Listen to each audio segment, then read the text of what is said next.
Este ensaio foi publicado em 2020, no primeiro ano da pandemia de Covid-19. Há uma infeliz disputa de narrativas ocorrendo entre aqueles que escutam o consenso científico e praticam isolamento social e os que defendem o obscurantismo e a necropolítica. A disputa só se dá porque hoje temos um grupo significativo de seres humanos que abraçou o obscurantismo científico e tudo o que há de mais reacionário em termos de pensamento político e social.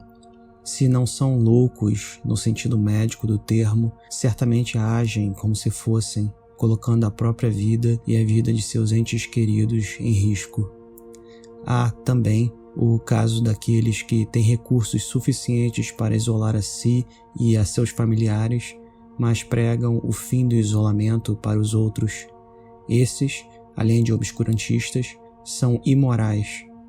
Mas algo chamou a minha atenção em meio a esta surpreendente e ensandecida batalha: a glorificação e romantização do trabalho, especialmente quando os obscurantistas acusam os que são a favor do isolamento social de não quererem ou não gostarem de trabalhar.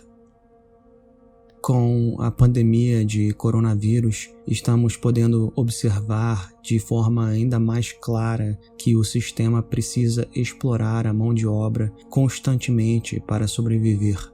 Vemos isso no mundo inteiro. Por conta do isolamento social, os mais pobres e menos qualificados estão sendo demitidos pelos seus patrões. Muitos dos que pertencem à aristocracia do proletariado, profissionais como engenheiros, tiveram seus salários cortados. Os donos dos grandes meios de produção, para se manterem onde estão, necessitam de uma massa de bilhões de seres humanos labutando sob seu comando. Claro, existem as exceções. Alguns poucos bilionários e multimilionários, por não quererem passar a impressão de serem escravocratas na pior hora possível, apoiam benesses para os trabalhadores neste momento de crise. É notório que certos movimentos políticos sempre tiveram o costume de acusar pobres que recebem auxílio do Estado de serem avessos ao trabalho. Isso é uma forma de preconceito de classe considerada aceitável dentro desses movimentos. No Brasil, tivemos a infeliz oportunidade de vermos algo parecido depois da criação do Bolsa Família e outros programas de auxílio para pessoas de baixa renda. Ao longo dos anos, as críticas contra programas que beneficiam os mais pobres foram crescendo em número e em tom, ao ponto de que podemos afirmar, sem sombra de dúvidas, que elas ajudaram a impulsionar o movimento ultraconservador e irracionalista que hoje vemos no país. Se antes o pobre já era mal visto, agora há um verdadeiro e explícito ódio ao pobre no país. Nas últimas semanas, as carreatas promovidas por movimentos políticos conservadores e liberais brasileiros serviram como bons exemplos de que essas tendências políticas não aceitam que as pessoas deixem de trabalhar, mesmo quando elas correm o risco de se infectarem com uma doença perigosa. As carreatas tiveram o claro objetivo de constranger trabalhadores a voltarem para os seus empregos. Ou seja, quando a situação é limite, esses movimentos não defendem o direito dos indivíduos de deixarem de produzir a mais-valia para os donos dos meios de produção. É importante observarmos o discurso utilizado por esses movimentos e também ver como o trabalho passou a ser pensado no mundo moderno e contemporâneo. A ideia de que o trabalho é algo nobre, uma atividade onde nos realizamos como seres humanos, não é exatamente nova, mas a forma como enfatiza-se a nobreza do trabalho é recente na história humana. Werner Jaeger, no seu clássico Paideia, a formação do homem grego, apesar de destoar um pouco da visão majoritária de que os gregos antigos viam o trabalho manual apenas negativamente, escreve o seguinte: citando: "O trabalho e os sofrimentos devem ter aparecido algum dia no mundo. Não podem ter feito parte, desde a origem, da ordem divina e perfeita das coisas. Hesíodo assinala-lhes como causa a sinistra ação de Prometeu, o roubo do fogo divino, que encara do ponto de vista moral. Como castigo, Zeus criou a primeira mulher, a astuta Pandora, mãe de todo o gênero humano. Da caixa de Pandora saíram os demônios da doença, da velhice e outros males 1000 que hoje povoam a terra e o mar." Fim de citação. Para os gregos, portanto, o trabalho teria uma origem sinistra. Era uma maldição, um dos muitos sofrimentos pelos quais a humanidade foi condenada a passar. Embora Jäger argumente que o trabalho não fosse visto apenas de forma negativa pelos gregos antigos, ele concorda que a sociedade grega via as origens míticas do trabalho como sendo punitivas. Não havia trabalho na chamada Idade de Ouro e, se houvesse algo similar ao trabalho, ele não era árduo e sofrido como a labuta do homem da Idade de Ferro, a qual os gregos antigos acreditavam pertencer. Com o surgimento da filosofia grega, a visão negativa do trabalho passou a ser racionalizada, como veremos a seguir. Platão escreve que o artesanato e as artes manuais, significando aqui todos os trabalhos manuais de fabricação e cultivo existentes na época, são considerados baixos, pois a labuta implicaria numa fraqueza natural do elemento superior, isto é, do intelecto. No diálogo político, Platão escreve que o arquiteto é superior e comanda o trabalho porque possui um conhecimento teórico, estando mais perto do saber puro do que o homem que apenas recebe comandos e coloca a mão na massa. Enquanto que no mundo contemporâneo ambos são vistos como trabalhadores, essa não era a visão grega, e o filósofo estaria acima do arquiteto ou qualquer outro detentor de um saber voltado ao mundo prático, já que ele busca contemplar a verdade de forma pura e desinteressada. Depois de Platão, Aristóteles também argumentaria pela inferioridade do trabalho perante o ócio do intelectual, que busca entender o mundo sem a intenção de modificá-lo ou extrair dele algum benefício material. A própria palavra escola deriva da palavra eskolé, que significa ócio em grego. A ideia era de que o ócio é um momento em que não agimos com uma finalidade, o pensamento e o entendimento da natureza e da realidade não sendo considerados atividades produtivas materialmente falando. No livro A Política, Aristóteles equipara o trabalhador braçal, tanto aquele que labuta na lavoura quanto o que trabalha na produção de bens, a instrumentos vivos. Eles têm a mesma função dos animais domesticados para o trabalho e não devem possuir o mesmo status que os homens de posses, estes sim considerados por ele como dignos de serem cidadãos livres. Citando: "Convém que os cidadãos também tenham riquezas, devem gozar de certa prosperidade, pois a cidadania não pode prostituir-se pelos trabalhadores manuais, nem por outras pessoas a quem a prática da virtude é desconhecida. Eis quais são os elementos necessários para a composição de um Estado e quais são os membros do corpo político. À classe dos instrumentos necessários pertencem os lavradores, os artesãos e todos os mercenários. À classe dos cidadãos, os homens de guerra e de lei, quer exerçam estas funções de uma vez para sempre, quer as exerçam alternadamente." Fim de citação. Apesar de Platão e Aristóteles terem criticado diversos aspectos do pensamento comum da cidade-estado ateniense, lembremos-nos que o modelo político da cidade-estado entrou em declínio com as conquistas de Alexandre, pupilo de Aristóteles. O pensamento aristocrático e hierarquizador de ambos refletia sentimentos existentes naquela sociedade, visto que ela era fundada em cima do trabalho escravo e da exclusão da maioria dos habitantes da vida política. Na democracia ateniense, apenas uma minoria de homens adultos possuía direitos políticos, como participar da assembleia e ter a posse de propriedades, inclusive terras para cultivo. Aliás, essa era a razão pela qual muitos metecas, os estrangeiros, se dedicaram ao comércio e ao ensino da retórica, como no caso dos sofistas. Com o advento do cristianismo, ao final da antiguidade, o pensamento ocidental continuou considerando o trabalho como uma maldição. Santo Agostinho, num de seus sermões, escreveu, citando: "Uma condição dura é a vida do homem. O que mais seria o nascer, além de entrar em uma vida de labuta? Do nosso esforço, o próprio choro da criança é testemunha. Deste cálice de tristeza ninguém pode ser dispensado. O cálice que Adão tomou deve ser bebido. Nós fomos feitos, é verdade, pelas mãos da verdade, mas por causa do pecado fomos lançados aos dias da vaidade." Fim de citação. Essa visão perdurou por mais de 1000 anos. O trabalho terreno sustentava apenas o corpo e o que importava para o homem medieval era a alma. Foi só com o renascimento urbano na Baixa Idade Média que o trabalho começou a ser encarado de outras formas e, a partir do Renascimento e da Reforma Protestante, novas concepções positivas do trabalho começaram a surgir e disputar espaço com as velhas crenças. Pessoas como Leonardo da Vinci e Michelangelo eram às vezes bem pagas para realizarem obras que tinham prazer em fazer. O protestantismo trouxe uma mudança ainda maior sobre a ideia de trabalho.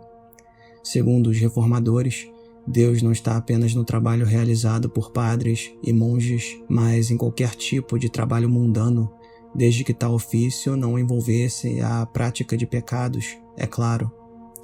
Em A Ética Protestante e o Espírito do Capitalismo, Weber escreve, citando: "Uma coisa, antes de mais nada, era absolutamente nova: a valorização do cumprimento do dever no seio das profissões mundanas como o mais excelso conteúdo que a autorrealização moral é capaz de assumir." Fim de citação. Tais noções positivas do trabalho mundano só começaram a tomar espaço a partir dos últimos 500 anos. Essas ideias foram se laicizando à medida em que o progresso científico e tecnológico tomou forma, principalmente a partir do final do século XVIII. Eventos como a independência dos Estados Unidos e a Revolução Francesa trouxeram uma glorificação do homem comum e de suas atividades laborais. Elas seriam uma forma de alcançar a felicidade. Um dos trechos mais famosos da Declaração de Independência dos Estados Unidos diz o seguinte, citando: "Consideremos estas verdades evidentes por si mesmas, que todos os homens são criados iguais, que são dotados pelo Criador de certos direitos inalienáveis, entre os quais estão a vida, a liberdade e a busca da felicidade." Fim de citação. O principal motivo histórico citado para as 13 colônias buscarem a independência foi justamente a constante e taxativa interferência da metrópole inglesa nas atividades econômicas dos colonos, isto é, no trabalho deles. John Locke exerceu uma grande influência na Revolução Americana, portanto é fácil perceber como os valores do liberalismo contribuíram para a valorização da ideia de trabalho como algo nobre. Para Locke, Deus deu o mundo a todos os homens igualmente, então a forma que temos para adquirir a propriedade individual de algo é através do trabalho. Essa tese, claro, foi depois criticada por muitos autores, inclusive liberais, além de autores pertencentes a outras correntes de pensamento, como a marxista. O importante aqui é mostrar que a ideia de trabalho como uma atividade boa e que não abrece o homem passou a ser incluída no pensamento filosófico e também no pensamento geral. Enquanto que, dentro da ótica dos movimentos políticos defensores da propriedade privada dos meios de produção, como o conservadorismo e o liberalismo, o trabalho, apesar de ser considerado bom e digno, era algo a ser prestado para aqueles que são nossos superiores na sociedade, isto é, se não somos afortunados o suficiente para termos herdado ou conquistado a propriedade de algum meio de produção, devemos então vender nossa força de trabalho de bom grado para algum capitalista? Na ótica de outras correntes de pensamento político, esse tipo de sociedade era apenas uma etapa histórica a ser superada no curso de mudanças sociais radicais. Para Marx, o capitalismo, apesar de ser uma etapa histórica necessária, precisava ser derrubado. Dentro do capitalismo, o trabalho não é capaz de deixar o homem realizado, algo que seria possível no socialismo. Essa forma de pensar fez com que movimentos em defesa do proletariado também passassem a idealizar ou até mesmo romantizar o trabalho. Não aquele feito sobre o jugo dos capitalistas, mas o trabalho que realizaríamos no futuro, quando a humanidade estivesse liberta da luta de classes e os trabalhadores fossem os donos coletivos dos meios de produção. Essa pequena genealogia que fiz não é exaustiva, claro. O conceito de trabalho tem nuances muito mais complexas do que esta simplificação. Contudo, como visão geral, podemos afirmar que essa história não está incorreta, ainda que faltem detalhes. Poderia ter tratado mais sobre como e quando ofícios intelectuais passaram a ser considerados como trabalho, ou explicado a origem latina da própria palavra trabalho, que tem a ver com um instrumento de tortura. Apesar de não mergulhar mais fundo nos detalhes históricos, podemos ver como a ideia de trabalho se transformou ao longo dos últimos 2.500 anos. Na maior parte desse tempo, ele foi visto como uma espécie de punição divina. Foi somente a partir dos últimos 500 anos que ele passou a ser valorizado e ganhou uma áurea de nobreza e dignidade no imaginário comum, sendo, inclusive, motivo de disputa ideológica entre diferentes movimentos políticos, cada qual defendendo a sua visão de trabalho como sendo a mais digna e nobre. Contudo, concluo este ensaio com um pensamento negativo ou pessimista, como de costume. Cioran foi um filósofo e autor que se lembrou constantemente da forma como os antigos pensavam sobre a vida e, também, sobre o trabalho. Sua obra inteira pode ser considerada uma negação das noções otimistas e romantizadas do progresso e da história. Enquanto que Kant, Hegel, Marx e até mesmo Nietzsche enxergavam o futuro como um ponto de realização da humanidade, uma época onde teríamos a oportunidade de alcançar algo melhor, independentemente da maneira como cada um deles interpretava tal melhora, Cioran via no futuro a mesma coisa que via em todas as épocas. O homem trabalhará, sofrerá e morrerá por nada, até o dia da extinção da espécie. Em determinados momentos, Cioran parece elogiar o reacionarismo, mas tal leitura é problemática, visto que em diversas passagens, notoriamente em obras como História e Utopia e Breviário de Decomposição, ele faz críticas severas ao mundo capitalista e a qualquer sociedade que viva na base da exploração. O problema, segundo ele, é que todas acabam sendo assim, ainda que tenhamos esperanças. No Breviário, Cioran chega a afirmar que não entende como pessoas ainda não destruíram a sociedade completamente, e está claro que ele fala da sociedade desigual, onde muitos trabalham para enriquecer poucos, enquanto outros tantos morrem de fome. Esse autor pega emprestado o vocabulário mítico de antigas civilizações, tanto ocidentais quanto orientais, para explicar a situação humana de maneira análoga. Schopenhauer faz o mesmo em seus escritos, embora sua filosofia possua bases diferentes das de Cioran.